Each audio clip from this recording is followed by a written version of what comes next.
Me and Josh McDaniels have a meeting. He says, "Hey, P, I'm gonna talk about accountability. We need accountability and trust, and I want the players to do the same." I said, "Ooh, that ain't about that."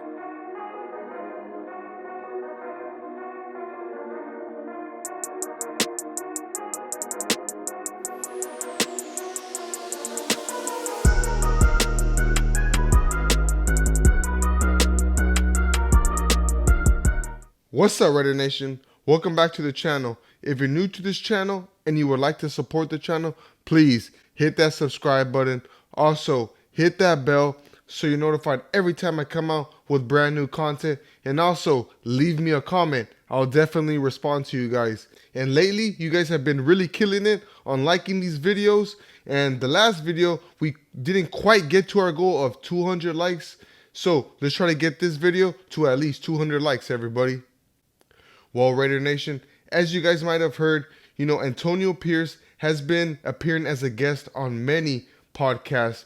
And the last podcast that he appeared on was on the Pivot podcast. That's a podcast that features Ryan Clark, Fred Taylor, and Channing Crowder. And they went into a lot of things. They asked him about what got him hired. And he said it all really started in 2023 when he officially got hired, that first day, to be the linebackers coach for the Raiders. He said on his very first day when he appeared to the Raiders training facility at 5 a.m., Mad Max Crosby was already in the building.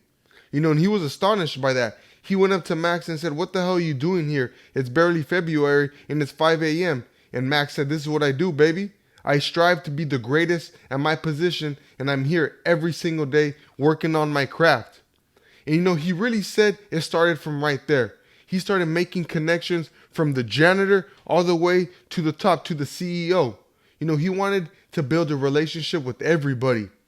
And I think he was throwing shade to Josh McDaniels because in the podcast, he mentions things about how on his very first meeting when he was elected the interim head coach, that he had a meeting with all the personnel on the Raiders organization, from the janitor, from the people working the head desk, the people in the sales department, the people in the salary cap department. He said he had around 200 employees in the Raiders headquarters for a meeting. And he said he had everyone's attention. And he said that this was going to be a start of something new.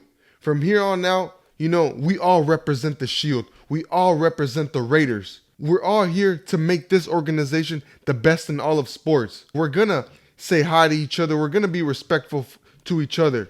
And he said if you don't give 100% effort every single day, he doesn't want you a part of this organization.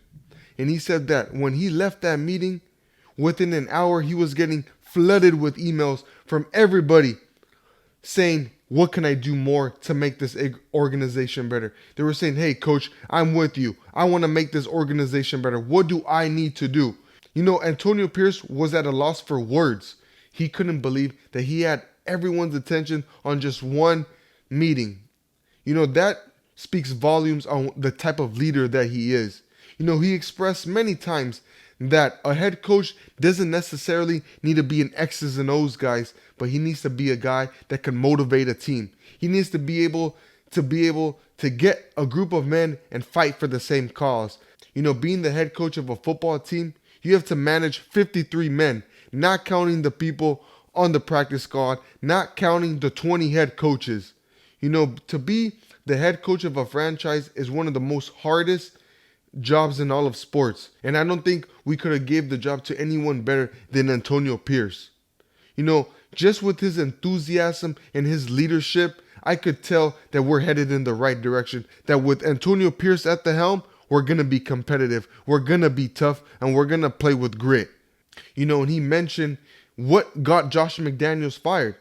He said after that Chicago's Bears game, when we lost to a backup quarterback, on short week's notice, we lost to an undrafted quarterback that the whole world had never heard of. And of course, he plays his first career game against the Raiders and he blows up on the map. And now the whole world knows who Tyson Bagent is.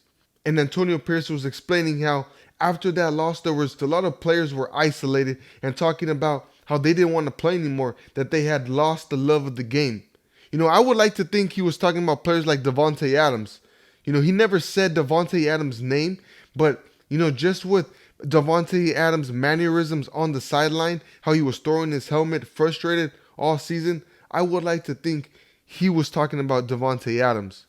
And after that Chicago Bears loss, Josh McDaniels brought in Antonio Pierce for a one-on-one conversation to tell him, hey, we need to have a team meeting. We need to have everything put out on the table. We need an accountability meeting. We all need to take accountability, and we should really air this all out, and we should really let the players speak their mind. And AP was totally against it. He said, hell no, we should not do that. If we let these boys speak their mind, it just might open up a can of worms. And Josh McDaniels decided to go against Antonio Pierce's, opinion and ultimately hold that meeting. And like I said, it blew up in his face. Players were talking down to the coaches, blaming the coaches, telling them that they're not putting them in the right position to succeed. This message got back to Mark Davis, and Mark Davis ultimately had enough of Josh McDaniels, and he knew that the locker room was divided, that he was losing a lot of players. Josh Jacobs, Max Crosby, Devontae Adams. Could this be the reason why they wouldn't come back in the future? Mark Davis was not willing to bet that. And ultimately, he let Josh McDaniels go. And who else to bring in but none other than Antonio Pierce, a natural-born leader. This guy's going to succeed as a head coach. His whole career, he's been doubted. Coming out of high school, and he never got an offer. He never had the grades. He had to go the hard route. He went to JUCO. He only got one offer to play at Arizona. Then, when it went to the NFL, he wasn't even drafted. He had to go undrafted. Another thing that went against him. And he became the unspoken leader on that Giants defense that eventually took down the GOAT, Tom Brady. But a lot of players on that defense would pay tribute to Antonio Pierce of galvanizing that team and really being the leader of that defense. Justin Tuck has came out. Michael Strahan has came out and said just how much of a great leader Antonio Pierce. Even Eli Manning has spoken great things of Antonio Pierce. So like I'm saying, guys, wherever this guy goes, he's doubted. He wasn't our first choice with the Raiders. He was our second choice. The first guy got fired.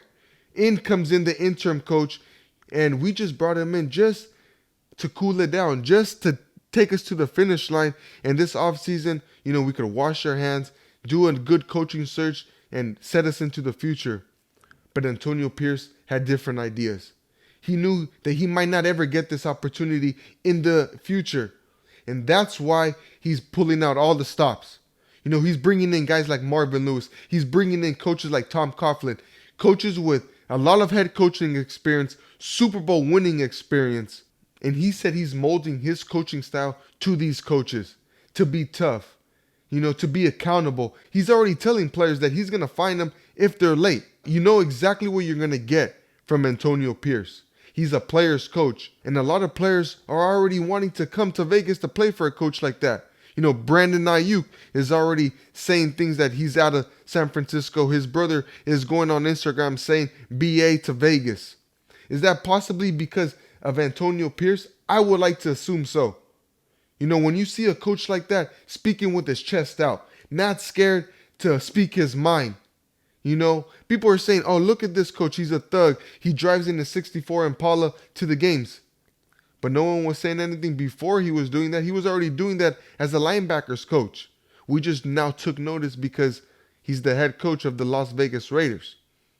The odds are against Antonio Pierce, but I'm rooting for him. I know all of Raider Nation is rooting for him. And I know it's easy to root for a guy like this when the last person we had was so terrible, was so unlikable. I feel like this guy, Antonio Pierce, is going to stand what he's speaking on. I'm so excited for next year. I know he's going to bring in the right players, the right coaches that fit the Raider mold. But that does it for this video, Raider Nation. I just wanted to let you guys just to know how I felt about Antonio Pierce in these comments. He's got me fired up. I'm ready to run through a wall for this man. I know these Raider players are ready, just by how much enthusiasm and how much, just how he talks. It's just straight swag. You know, I could see how easy it was for players like Max and the Devontae to get behind him and really ride for this guy. So that does it for this video. Until next time, Raider Nation, peace.